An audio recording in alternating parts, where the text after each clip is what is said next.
Bienvenido a Presby Bites. Este es el reverendo Jorge Texidor, pastor de la iglesia presbiteriana El Redentor.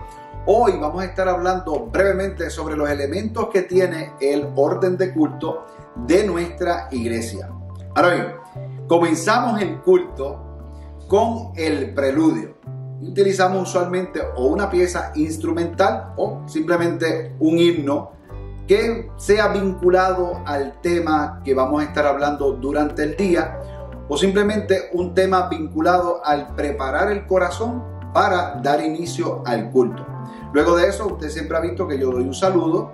Luego del saludo presento al liturgista o la liturgista. Tenemos una oración de apertura afirmando la presencia del Espíritu Santo en medio de la comunidad de los creyentes. Pasamos a lo que es el llamado a la adoración, que no es otra cosa que una invitación a la iglesia para que entienda, para que reconozca que el Señor está en medio nuestro y venimos a rendirle adoración totalmente a Él. Muchas veces usted nota que justamente después del llamado a la adoración tenemos un himno. Siempre buscamos que el himno también sea parte del tema, esté vinculado.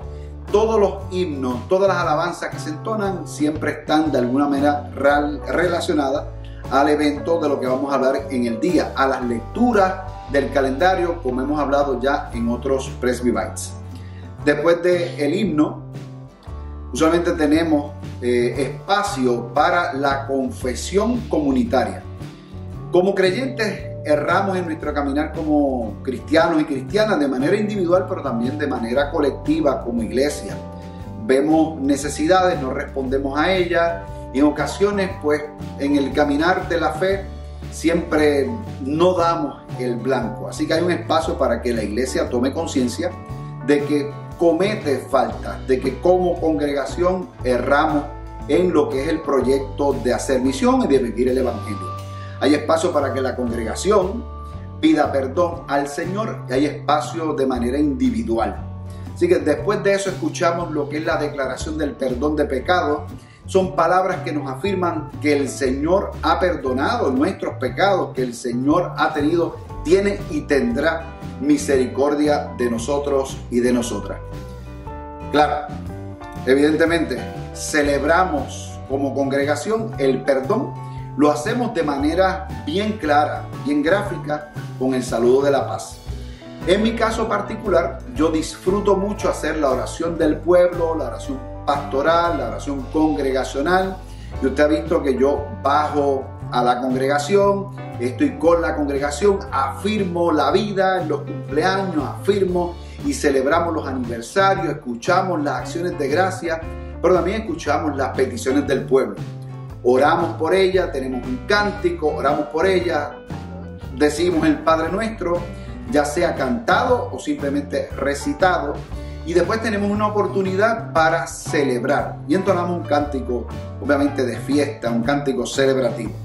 Ya justo ahí en el culto estamos a mitad de la experiencia de adoración y estamos listos para la oración de iluminación, que no es otra cosa que una oración para pedirle al Espíritu Santo de Dios que ilumine nuestra mente, que ilumine nuestro corazón, que no seamos meros espectadores o que escuchemos simplemente la palabra, sino que podamos vivir la palabra, disfrutar la palabra. Así que se ora por el predicador o la predicadora, escuchamos el Evangelio y si usted ve nuestros cultos, usted nota que en la lectura del Evangelio yo bajo, comparto el Evangelio entre el pueblo, leo el Evangelio entre la gente, porque yo quiero afirmar que el Evangelio es del pueblo y eso me encanta, lo disfruto y usted no tiene idea de cuánto lo disfruto.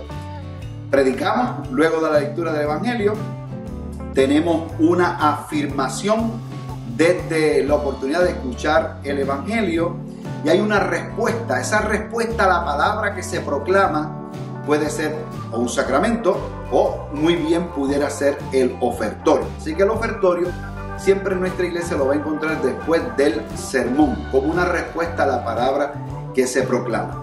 Cantamos en el ofertorio, recogemos la ofrenda porque la ofrenda es parte de la adoración del pueblo y después del ofertorio ya estamos casi por concluir. Estamos celebrando la vida de la iglesia, damos los anuncios, les recordamos a los hermanos y las hermanas las oportunidades que tenemos para celebrar la vida en fe, para celebrar en la comunidad, para servir. Y le recordamos al final del culto, en la comisión y en la bendición, que lo que hemos escuchado se debe traducir en acciones concretas al pueblo, a la gente, a nuestras comunidades. Así que el culto termina justamente allí, con la bendición pastoral, en donde se nos envía a servir. Siempre hay una frase que a muchos les gusta, y es que aquí termina el culto, pero comienza el servicio. Esto es Presby Bites. Recuerde, una iglesia educada es una iglesia saludable. La paz de Dios sea contigo.